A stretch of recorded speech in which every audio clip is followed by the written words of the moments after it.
জয়া একাদশী ব্রত মাহাত্ম্য। মাঘী শুক্লপক্ষিয়া জয়া একাদশী ব্রত মাহাত্ম্য ভবিষ্যোত্তর পুরাণে যুধিষ্ঠির শ্রীকৃষ্ণ সংবাদরূপে বর্ণিত আছে। শ্রী গরুড় পুরাণে মাঘ মাসে শুক্লপক্ষিয়া একাদশী তিথিকে ভৈমী একাদশী নামে অভিহিত করা হয়েছে। কল্পান্তরে বিভিন্ন পুরাণে বিভিন্ন নাম দেখা যায়। পদ্মপুরাণ অনুসারে জ্যৈষ্ঠ মাসের শুক্লপক্ষিয়া একাদশীর নামই পাণ্ডবা নির্জলা বা ভীমসেনী ভৈমী একাদশী। যুধিষ্ঠির বললেন, হে কৃষ্ণ, আপনি কৃপা করে মাঘ মাসে শুক্লপক্ষের একাদশীর সবিশেষ বর্ণনা করুন। শ্রীকৃষ্ণ বললেন, হে মহারাজ, মাঘ মাসে শুক্লপক্ষের একাদশী জয়া নামে প্রসিদ্ধ। এই তিথি সর্বপাপ বিনাশিনী, সর্বশ্রেষ্ঠা, পবিত্রা, সর্বকাম ও মুক্তিপ্রদায়িনী। এই ব্রতের ফলে মানুষ কখনো প্রেতত্ব প্রাপ্তি হয় না। এই একাদশীর নিম্নরূপ উপাখ্যান শোনা যায়।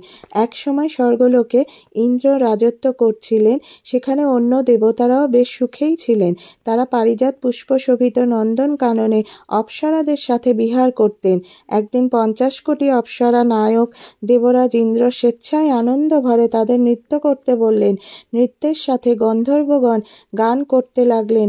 পুষ্পদত্ত, চিত্রসেন প্রভৃতি প্রধান প্রধান গন্ধর্বেরা ও সেখানে উপস্থিত ছিলেন। চিত্রসেনের পত্নীর নাম মালিনী। পুষ্পবন্তী নামে তাদের এক কন্যা ছিল। পুষ্পদত্তের পুত্রের নাম মাল্যবান। এই মাল্যবান পুষ্পবন্তীর রূপে মুগ্ধ হয়েছিল। পুষ্পবন্তী পুনঃ পুনঃ কটাক্ষ দ্বারা মাল্যবানকে বশীভূত করছিল।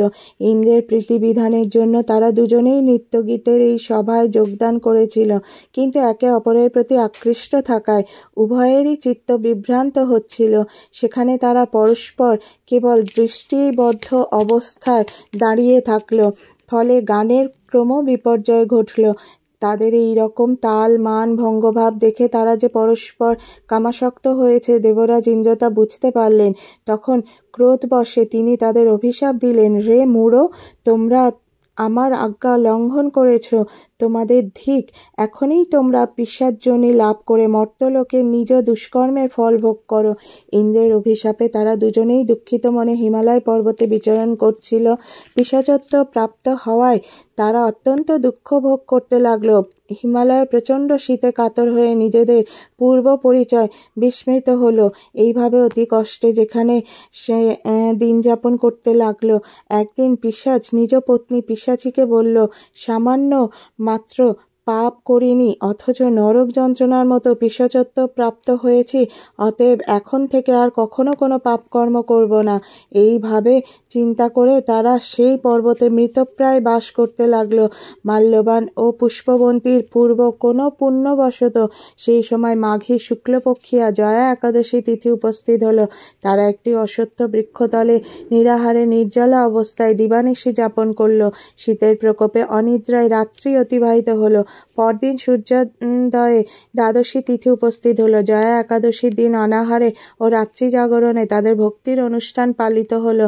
এই ব্রত পালনের ফলে ভগবান বিষ্ণুর কৃপায় তাদের পিশাচত্ব দূর হলো। তারা দুজনেই তাদের পূর্বরূপ ফিরে পেল। তারপর তারা স্বর্গে ফিরে গেল। দেবরাজ তাদেরকে দেখে অত্যন্ত আশ্চর্য হলেন। তিনি জিজ্ঞাসা করলেন, কোন পুণ্য বলে তোমাদের পিশাচত্ব দূর হলো? আমার অভিশাপ থেকে কে তোমাদের মুক্ত করলো? মাল্যবান বললেন, হে প্রভু, ভগবান বাসুদেবের কৃপায় জয়া একাদশীর ব্রতের পুণ্য প্রভাবে আমাদের পিশাচত্ব দূর হয়েছে। তাদের কথা শুনে দেবরাজ ইন্দ্র বললেন, হে মাল্যবান, তোমরা এখন থেকে আমার অমৃত পান করো। একাদশী ব্রতে যারা আসক্ত এবং যারা কৃষ্ণভক্তি পরায়ণ তারা আমাদেরও পূজ্য বলে জানবে। এই দেবলোকে তুমি পুষ্পবন্তীর সাথে সুখে বাস করো। হে মহারাজ, এই জয়াব্রত ব্রহ্ম হত্যাজনিত পাপকেও বিনাশ করে। এই ব্রত পালনে সমস্ত প্রকার দানের ফল লাভ হয়। সকল যজ্ঞ ও তীর্থের পুণ্য ফল এই একাদশীর প্রভাবে আপনা হতেই লাভ হয়। অবশেষে মহা আনন্দে অনন্তকাল বৈকুণ্ঠে বাস হয়। এই জয়া একাদশী ব্রত কথা পাঠ ও শ্রবণে অগ্নিষ্টম যজ্ঞের ফল পাওয়া যায়। জয় নিতাই গৌর প্রেমানন্দে, হরি হরি বল। জয় রাধে শ্যামজির চরণ ধ্যান করে হরি হরি বল। জয় আমার গোবিন্দের চরণ ধ্যান করে হরি হরি বল। হরে কৃষ্ণ হরে কৃষ্ণ। আজকে জয়া একাদশীর ব্রত কথা পাঠ করলাম। সবাই গোবিন্দ চরণে বলো, জয় নিতাই গৌর প্রেমানন্দে, হরি হরি বলো। হরে কৃষ্ণ কৃষ্ণ কৃষ্ণ হরে হরে, হরে রাম রাম রাম হরে হরে। হে কৃষ্ণ করুণার সিন্ধু দীনবন্ধু জগৎপতে গোপেশ গোপিকা কান্ত রাধাকান্ত নমস্তুতে।